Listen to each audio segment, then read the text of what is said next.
and welcome back to the Compassionate Curiosity podcast, where we explore the messy, beautiful, challenging project of being human. And here we invite compassionate curiosity into every conversation, not to judge or fix, but to explore with openness and intention. Here in this space, we dive into body image, food and movement patterns and behaviors, and the stories we tell ourselves about worth, acceptance, and identity. We share tips, tools, and reflections from lived experience to support and inspire your journey forward, guided by curiosity and grounded in compassion.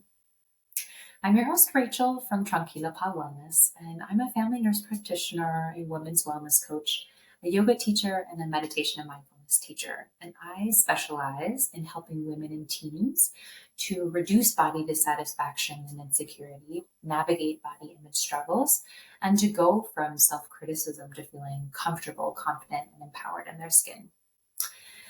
And I am so excited to be here with you today, where we're going to dive into perhaps some topics that are hard to talk about, that can bring up a lot of uncomfortable emotions, but that are, for those very same reasons, super important to talk about, to create space for, to bring lightness to. So what we'll be talking about today is dealing with your body changing. So we're talking body size, shape, weight, all of that good stuff. And starting there, it is good stuff because our bodies are always changing. It's human nature. We all go through this to some degree, through some way, shape, or form. So when we do experience changes in our weight or shape or size, it's not a flaw. There's nothing wrong with you. This is a sign of life and change and evolving and surviving. And yet we live in a culture that equates weight gain and anything other than the unrealistic ideal body standards with failure and inadequacy, and makes natural body changes feel like something we should be ashamed of or something that we should be doing everything in our power to resist or prevent. And so if you're going through some changes in your body right now, maybe you've gained weight after finally ditching all the diets you've been on. Maybe you've noticed a loss of muscle mass after a recent injury. Maybe you've noticed some skin changes as you move through menopause. Maybe you're pregnant and there's a whole lot of changes happening in your body. Maybe you're postpartum and your body looks and feels different than it did before you were pregnant. Maybe you've gained some weight because you started taking a new medication. Or maybe you're like me and you're on your recovery road from an eating disorder and your body's in its process of restoring its weight and finding its natural set point. If you're going through any of those right now and you're feeling overwhelmed by the changes, you're feeling disappointed, angry, critical, scared, my intention with this episode is to help you with a few things.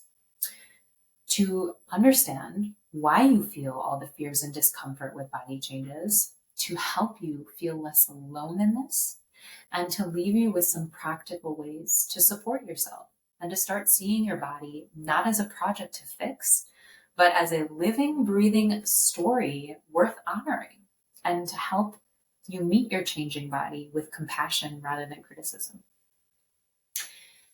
So before we dive in, as always, I'd love to invite you to join me in a moment here to shift our attention inward, to get centered, to settle into our bodies, to start to tap into that space of love and compassion by tuning into presence. So if you are safe and able to, I'd invite you to get into a comfortable position, maybe seated or lying down, and gently close your eyes. And just start by taking a deep breath in through your nose and a long breath out through your nose.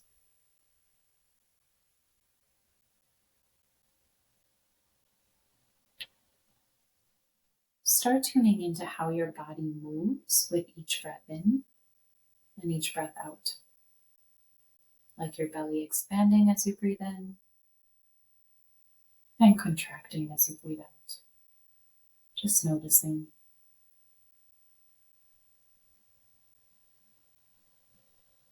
And broaden your attention to any other sensations you notice in your body. Maybe there's some tingling in your hands or feet, temperature.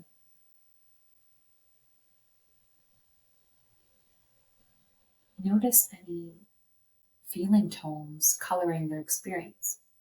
Are you feeling anxious right now? Are you tired? Are you restless? And how do you know that? Where do you feel that in your body? Just allow that to be there. Draw back and rest into the knowing that these are just patterns of energy that come and go. And come back to your breath.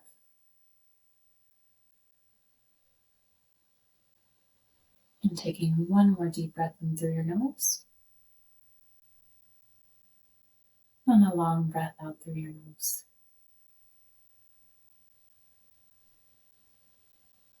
And when you're ready, gently opening your eyes, coming back to the space around you. Thank you. So in this first segment, I want to start by normalizing body changes. Continue to normalize body changes, as I already did a bit. Again, the human body changes constantly and for so many reasons, right? Body changes happen due to stress, hormones, aging, healing from burnout or disordered eating, pregnancy, menopause, grief, medications, injury, trauma. I mean, do you hear this list? There are so many reasons why our bodies change size, shape, weight, structure. And there's no wrong reason for change. It just is. I think we've been sold the idea that our body is supposed to stay the same forever, like when we were teens or something, but biologically, that's not how humans work. Our bodies are dynamic.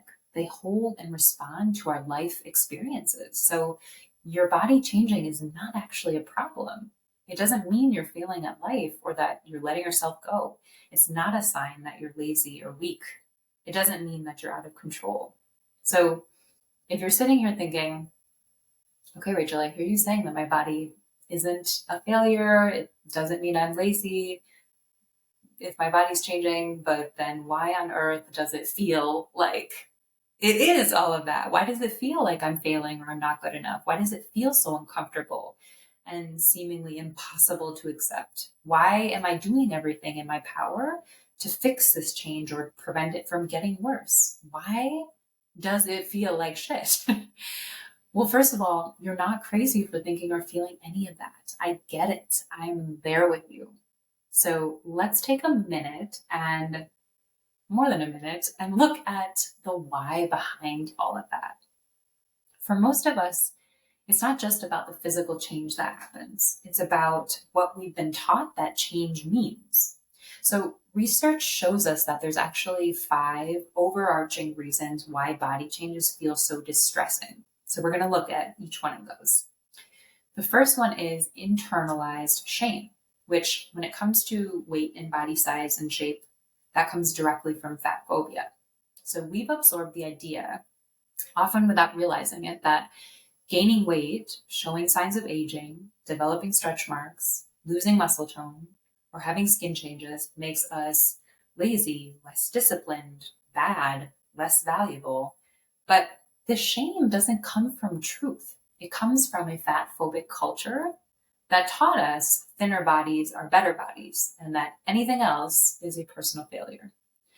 Sabrina Strings, who's a professor, author, researcher, tells us in her book, Fearing the Black Body, that fat phobia isn't just about individual preferences. It's a cultural system that devalues and discriminates against fat bodies.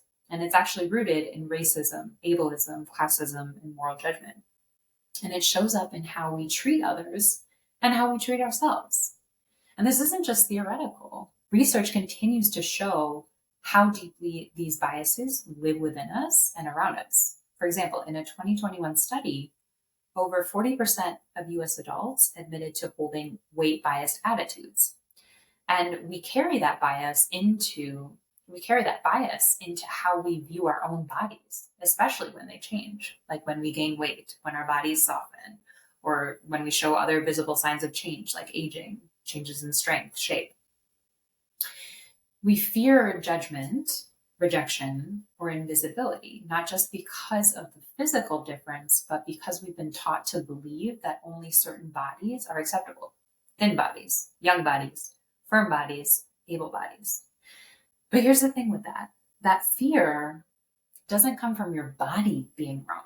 It comes from a culture that projected the belief onto you that there's only one right kind of body and that everything else must be fixed, hidden, or apologized for. When we understand that, we see that the shame is actually learned, right? And then we can start to challenge those messages and reconnect to the truth, which is that your body, in every season and every shape, is still worthy of care, comfort, and belonging. The next one is fear of rejection. So, which is related to what we just talked about, but deep down, many of us fear that if our bodies change, we'll lose acceptance, love, belonging, respect, not just with weight gain, but with any change that moves us away from idealized versions of youth, thinness, firmness, or conventional beauty. So in a world that praises thinness and attaches value to appearance, it can feel terrifying to imagine being seen differently or not seen at all. In that sense, even small changes can feel like a huge risk. And then there's grief tied to body changes. So sometimes when our bodies change, it feels like we're mourning a former version of ourselves. Maybe it was the body that fit that ideal standard. Maybe it was the skin that felt smooth and youthful. Maybe it was the strength or energy that you used to have. There's a real sense of loss there, the loss of familiarity, identity, and maybe even privilege that came with fitting society's narrow ideals, like a smaller body, for example. The fourth reason is moral judgment. So we've been taught that being thin is both a health issue and a moral one. That if we aren't controlling our weight, that must mean we're irresponsible, lazy, or out of control, even when none of that is actually true. So when our bodies shift, it can feel like we're not just changing physically, but somehow failing ethically. And the last overarching reason is loss of safety. So in a world where fatness is judged, stigmatized, and discriminated against, and in a world that judges bodies harshly, whether for their size, skin, age, ability, any visible change can trigger a loss of safety. And this is a loss of safety from criticism, from exclusion, from being seen as less in a culture obsessed with image. And that fear isn't imagined, right? It's a rational response to real bias, to a world that still judges a person's value based on the size of their body. So we can now start to see why it is that we feel the way we do when our bodies change, right? It makes sense that we feel the way we do because there are layers here, deep ones, and there's a lot of weight we carry from that. So it's important to recognize that so much of what we feel about our bodies didn't actually start with us. The shame, the discomfort, the fear, those were handed to us. And that's why gently exploring why these feelings show up matters. And I want to make it clear here that while these systems may have shaped the beliefs you hold about your body, they don't have to define your future with it. Now that you have more clarity and awareness of where these beliefs have stemmed from, this isn't about placing blame, not on the system, and definitely not on yourself for having internalized them. Instead, it's about understanding these beliefs. It's honoring the way those beliefs may have once protected you, and then giving yourself full permission to question what no longer serves you, and then to choose something more truthful, more compassionate, more aligned with who you are today. So that awareness matters, right? Because the more conscious we are of what shaped our body story, the more power we have to reshape it. And just like these beliefs were learned, they can be unlearned. They can be replaced with something that actually supports your healing, right? That's the beauty of neuroplasticity, which is the brain's incredible ability to adapt, adjust, and rewire itself toward new patterns of thinking and being. So it's truly about reclaiming your power to unlearn, what was never really yours to carry and start shaping a story that reflects who you truly are. So, all of that said, it's okay to grieve. It is okay to feel the discomfort. It is okay to feel the sadness. It's okay to feel the anger when your body no longer feels familiar. And I can attest to all of those feelings. This has been something that I've been working on. I've been working through myself as I'm healing from years of restricted eating and excessive movement. My body is changing. And let me tell you, there is indeed a grieving process, which, as we now see, stems from deep roots and layers of complex messaging about worth and identity, right? You're not just grieving a change in how you look. It might be because of those complex layers that you're actually grieving who you used to be in the world or who you used to present yourself as to the world, how you were seen, or what you thought your body had to be or look like in order to be accepted or worthy.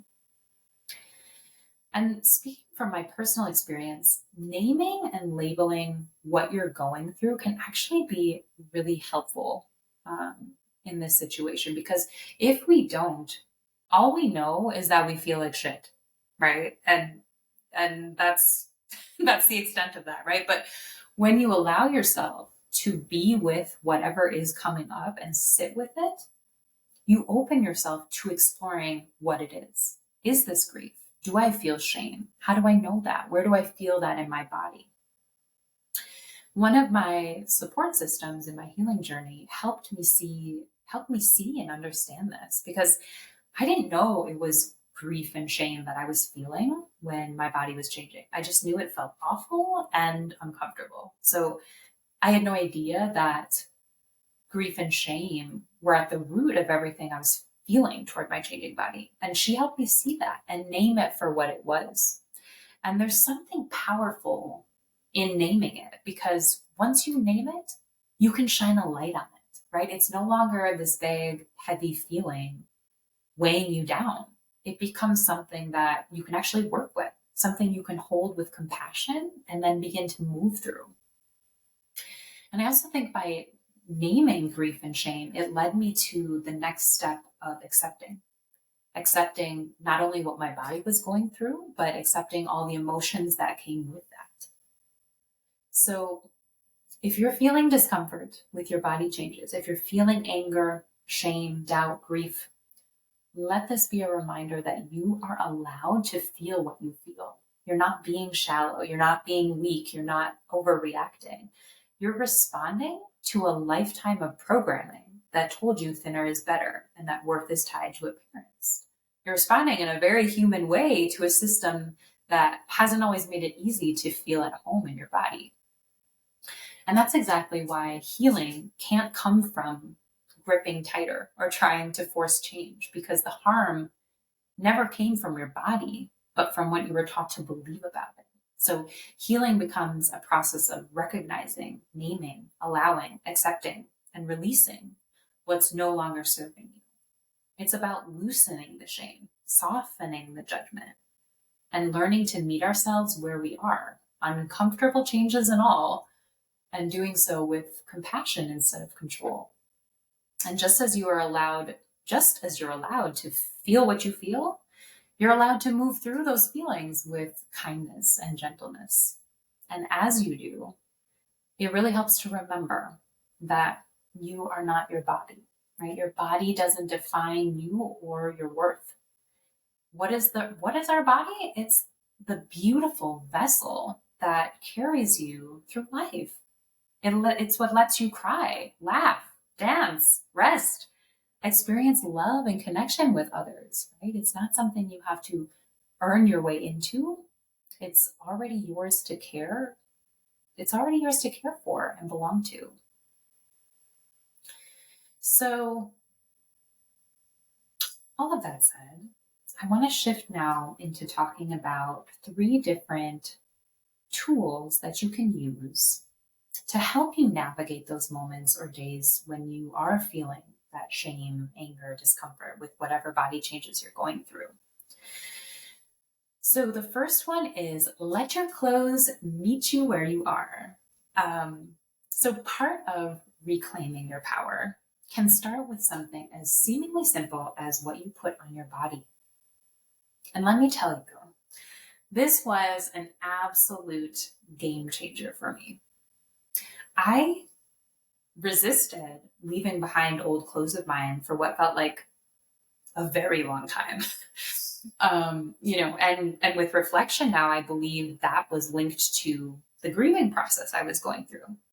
But as I moved along my journey, there came a time when I finally gave myself permission to wear clothes that actually comfortably fit the body I was currently in.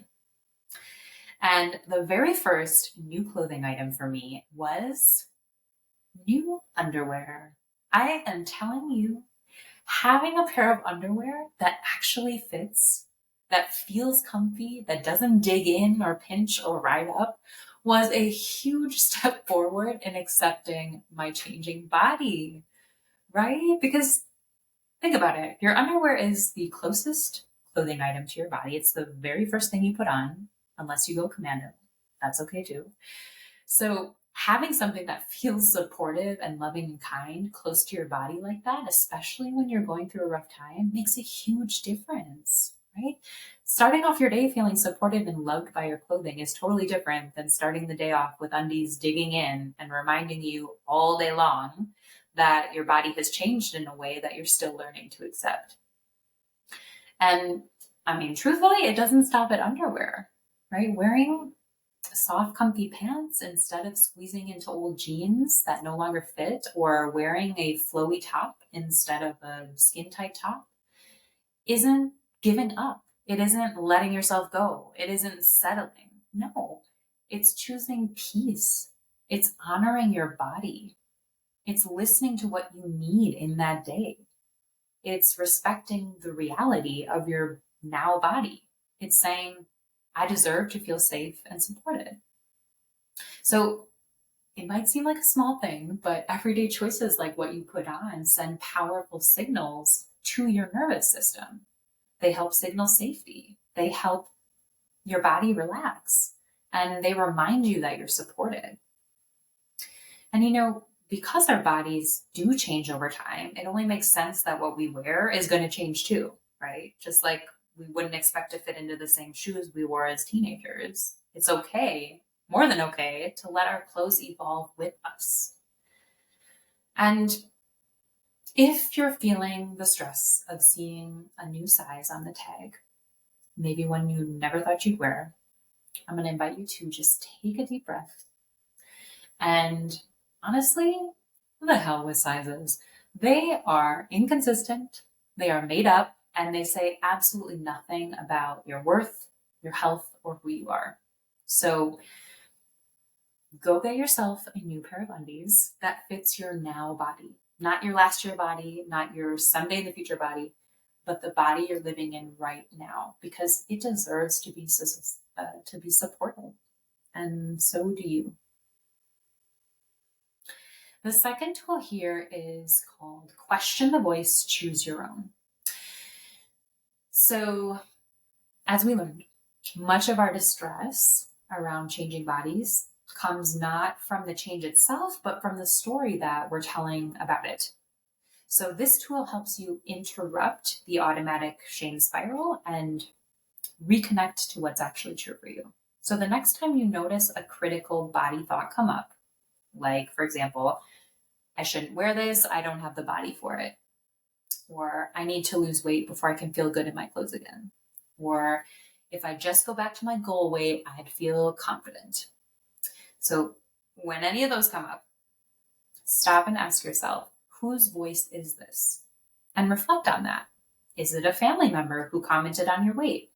Is it a diet culture ad from the 90s? Is it a fitness influencer who tied worth to willpower and clean eating? Is it a medical provider who focused more on your weight than your well-being? Is it a gym teacher who made you feel ashamed of how your body moved or looked. And then ask yourself, is this belief actually helping me feel more supported, more connected, or more at peace? If the answer is no, then follow that with, what do I want to believe about my body today? And write this out. This is how we begin to shift the narrative. It's not with blame or self-judgment. We're doing this with compassion and curiosity. The last tool here is building a visual sanctuary of body diversity. This is something small but powerful, and it's curating your environment. So you're creating a visual sanctuary of body diversity, and that could look like unfollowing or muting accounts whose content consistently make you feel less than, triggered, or ashamed of your body, and instead start following bodies that reflect reality, bodies with stretch marks, softness, bellies, wrinkles, curves, bodies that move differently, age differently, live differently. And for those of you who don't use social media, you can still create this visual sanctuary by surrounding yourself with body affirming images in your home, choosing books or movies that reflect body diversity, or even, revisiting photos of yourself where you felt joy, connection, and ease in your body. Because the truth is, we've been visually conditioned, right? Social media, advertising, magazines, even the before and after stories, they shape how we see others and how we see ourselves. And when we're only exposed to narrow ideals, our own body starts to feel like a problem. But when we widen the lens, we create room for acceptance.